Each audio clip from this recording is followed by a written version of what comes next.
தமிழக அரசியல்ல தற்போது மிகவும் பரபரப்பாக பேசப்படுகிற ஒரு விஷயம் என்ன தெரியுமா? Horse trading. இந்த ஹார்ஸ் ட்ரேடிங் குற்றச்சாட்டுகள் ஆளுநரை சந்தித்த அரசியல் கட்சிகள், அமைச்சரவை கூட்டத்தில் அதிகாரப்பூர்வ பதவி இல்லாதவர்கள் கலந்து கொண்டதாக எழுந்திருக்கக்கூடிய சர்ச்சை. இந்த மூன்றும் தற்போது தமிழக அரசியலை மிகப்பெரிய ஒரு குதிரை பேர அரசியலை தாண்டி பெரிய சர்ச்சைக்குள்ள உண்டு பண்ணியிருக்கிறத நம்ம பார்க்க முடிகிறது. இது மிகப்பெரிய ஒரு சூட்டையும் கிளப்பி இருக்கிறது தமிழகத்தினுடைய அரசியல் களத்தில்.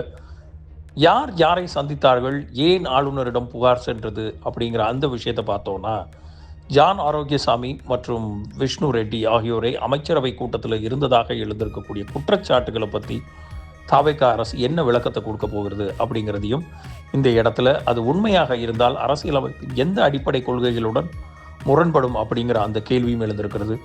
இவை அனைத்தையும் ஆதாரப்பூர்வமாக சட்ட ரீதியாகவும் பார்க்க வேண்டியது கடமையாக இருக்கிறது.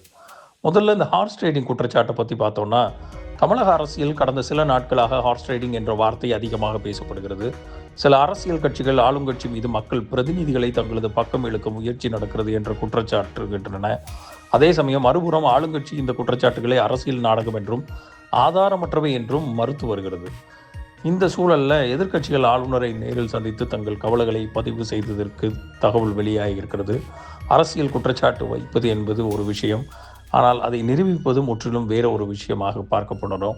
அப்போ ஆளுநரிடம் அளிக்கப்பட்டதாக கூறப்படக்கூடிய இந்த மனுக்களில் பல்வேறு குற்றச்சாட்டுகள் இடம்பெற்றுள்ளதாக செய்திகள் வெளியாகியுள்ளன.